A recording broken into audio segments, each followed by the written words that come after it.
August the 31st. And the saying goes, the squeaky wheel always gets the old, you know, so I'm here so y'all don't forget about me, what I want. And I appreciate each and every one of you. I know we don't have the money, but it's something that I'm asking that we keep looking for. On August the 31st, I had a jury. We had a criminal superior court in Graham County. It went over into 2 weeks, and I had probably 70 plus, had a grand jury, had to have a jury trial, and it went over into 2 weeks. And this, in that 2-week period, while we were picking a jury, I had one juror fail in the courtroom, which there was nothing. I run over there, there was no cords or anything out that she could have failed on. She just failed. I think that might have been something that couldn't happen, but it made me think more. I can't get a handicapped person in my jury's office. I can't get a handicapped person in my witness stand. And as you all well know, that the only way to get into the courthouse is from the backside, like facing town hall, to where they have a handicapped place to come up to get on the sidewalk. Because anywhere else around the courthouse you can't. That's the only place that you can get a wheelchair up there. So that got me thinking, and I know we've talked about this before, but during that trial, because it lasted 2 weeks, on 9/8, which was Tuesday, and Kim was so graciously, she looked ahead, and I appreciate Kim. I don't know if you commissioners really realize this, but it made me appreciate her even more than what I do. And I'm not just saying this to Kim, I mean that from my heart, how she looked out for not only the county, she looked out for my office when she didn't have to. She made sure that this building was accessible for my court to where it would be. And I say mine, I'm sorry, it's Graham County's, it's the clerk of court's office. But I appreciate her looking out to where this building was ready for us to have court down here for 2 days. We held district criminal court down here that had a huge calendar, and it's hard. We don't have to record any of that, but it makes a hardship on the community. It makes a hardship on my staff. It makes a hardship on our sheriff's department because there's not security enough in here for our criminals. We had one criminal that was sitting here, and when I say criminal, I should say inmate. He was an inmate. Well, somebody comes in and he goes over and he just puts his arm around him and sits there and they're chit-chatting. Okay? In these other court places, they're not like that. I mean, they're kept, they have leg irons and everything on, but still, the public shouldn't be able to access that. Our judge is not safe. I don't feel like my staff is safe when they're down here, and nothing against our sheriff's department. That's not what I'm saying. Our sheriff's department, I would put them up as top line because Spencer would do anything for us. Danny would do it. I commend Danny for the way that he's come. I've come to him and asked him, each person now that comes into the courts, to the court room, even attorneys now, we're searching them. They're searching them because of how our nation's gone. So that is something else that we might need to address, you know, maybe getting some other kind of security. Our metal detector was donated to me by the school several years ago by Mr. Davies. But then on the 8th, or on the 9th, we have to have DSS board down here. Well, those cases have to be recorded at all times, and it's hard to bring. They bring my laptop that the state gives us, which has a very good recording device, but it's still not the quality that what we need. And I'm afraid if the case were to have to be appealed, that it would not be good. So I'm just asking that y'all keep looking for money out there if there's money, because we do need a new justice center. We need something for our county, and I'll close on that because I feel like that, oh, there was one other thing. I had 2 people that got reprimanded by the judge because they spoke with jurors, potential jurors. One high-fived one, and the judge, you know, he saw it, so because we don't have a jury assembly room, the jury's just out with the public, and this was a witness. They were innocent. It's just like us, Graham County is too hard not to speak to somebody, you know, so it's innocent, but it could hurt. It really could. So if y'all will just keep in mind and keep looking, and I do appreciate each other. And I just wanted to come by today, and I wanted to commend our, on Friday, the school came around and they cleaned up everything, and that's something, I saw pictures where in the county they did it everywhere. They did a wonderful job at the courthouse. So all those students and those teachers did really good. So thank you.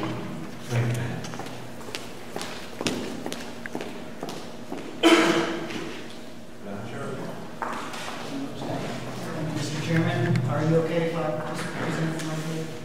Okay, good. In front of you, Tim has bound your draft comprehensive plan. I guess I was here a couple, 3 weeks ago and made all the edits that you had suggested. We then shared that plan back to the planning committee, which was a group of citizens and folks that kind of guided the development of that plan. So what I'd like to do is read through their comments that they wanted me to share back to you, and I believe you have a copy of those. I have only made 2 edits to this plan for their feedback. There were the 2 benign items. One, we had increase instead of decrease in one area. And then the other was the Tallulah spelling, and that's still open for debate. So, but I'll flag those comments as I read through them.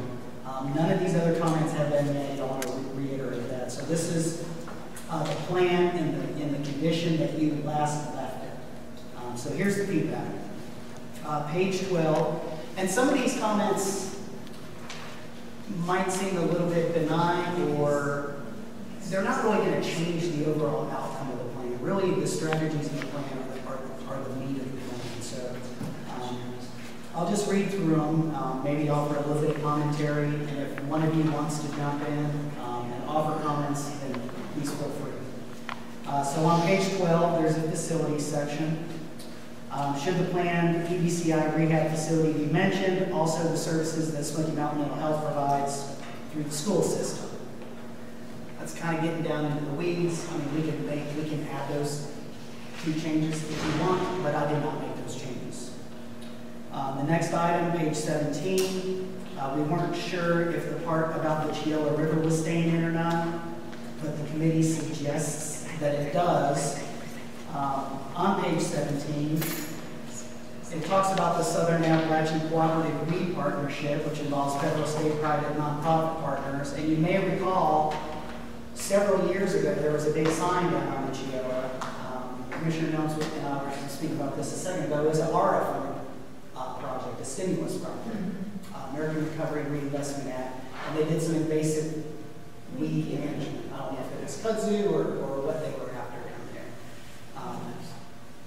But anyway, so there's a line in here about that.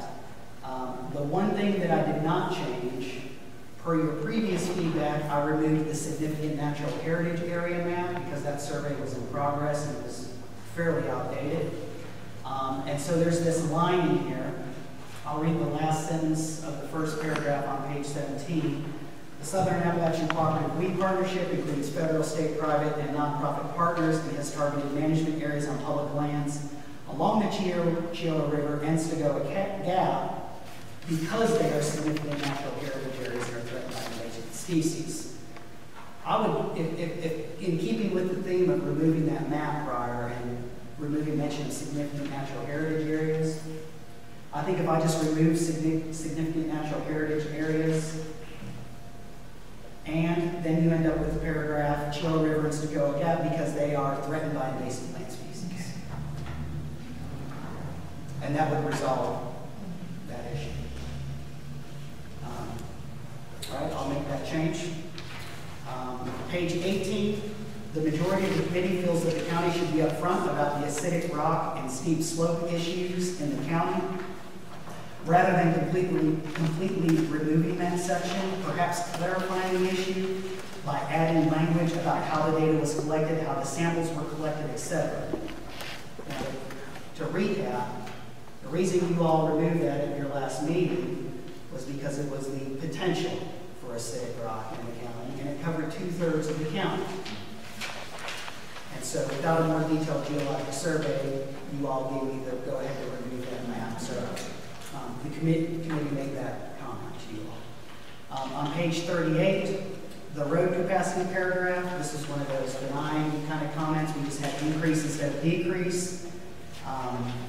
So it should read, the presence of steep grades and truck traffic without passing lanes will increase travel times, not decrease travel times. So we made that correction. Page 73, number 45.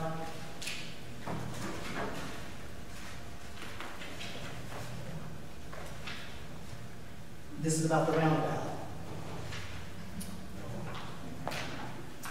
Let's see, it says, committee feels that studying the feasibility of the roundabout would be wise rather than taking it out of consideration completely, leaving it as a possible future project to consider at a later date. I would even take their comment higher level than that and suggest that that intersection should be looked at for an improvement in the future. And not prescribe the fix. Let DOT come in, do their traditional process, their public engagement process. They handle all that. You all don't have to get into those affairs unless you want to be more specific. Okay. Page 86 regarding travel time, include both the Stantec report, which was a consulting report about potential travel time savings, and the NCDOT numbers, and explain that there are two sources of data and explain how they were compiled.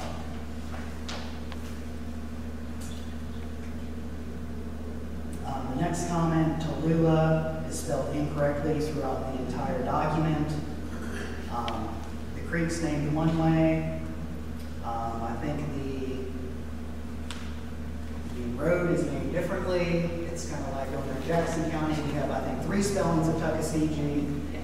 I think it's what happens when you borrow from Cherokee names and we change the spelling a lot. So whatever spelling we prefer, we can just do a word replace through the whole document. Okay? It really doesn't change the meaning of the plan. So is there a preference that hardest decision? L-A-H. That's a good spelling right there. Okay. Great. L-O-U-L-A-H.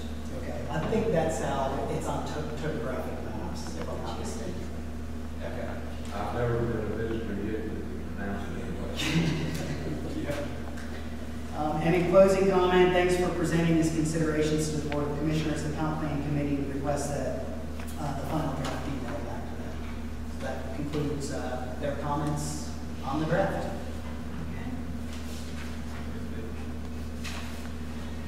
Any other general questions regarding the plan? I'd be more than happy to try to answer those for you.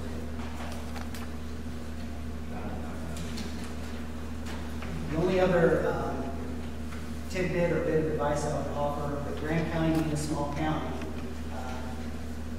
you 4 will be carrying the water on this plan. So if there's a particular project in here that aligns with your interest and the county supports the county working toward that goal, I would motivate you to take a leadership role on one of those strategies. Because it's going to take a small army to move a lot of this forward. Yeah. And I'd love to come back in a year and summarize some of the efforts that have occurred in the county and report on the progress, or your county staff can do that as well, that you've made toward the plan. I appreciate your work. Yeah. Thanks, sir.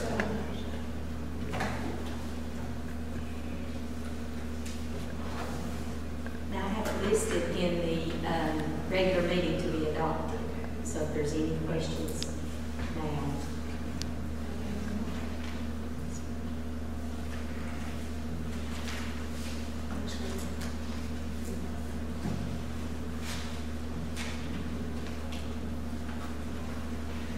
And if you all adopt this evening in your regular session, I know that there's regulatory agencies, departments of transportation.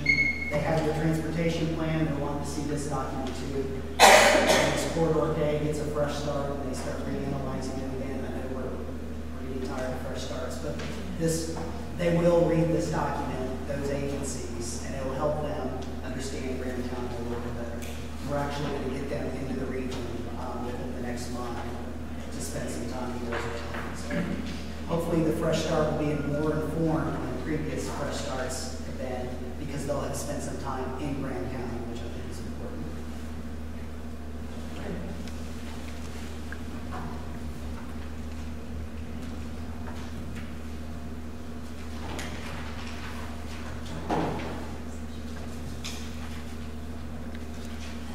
Mr. Jack Gross is here, and he would like to speak since we have a little bit of time, if that's okay. in the work session.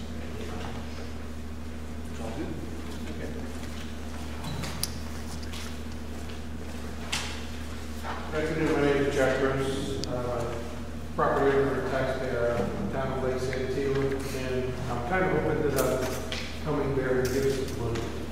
We'll see. But earlier today, I was doing a little bit of research, and I happened to go by the zoning building over here and speak with the inspector. And I obtained a copy of the contract that you have in the town of Santillo for building inspections. And in it, at the bottom, it says, hereby be it further resolved that Graham County shall be entitled to all fees generated by said building inspector within the city limits of the town of Lake Santillo. Now, I mean, that's kind of a vague statement, but the town, we've gone through a building permit process, which got shut down because we weren't allowed to do it. Now we're into building, we're listed now as a building application, and there are fees attached.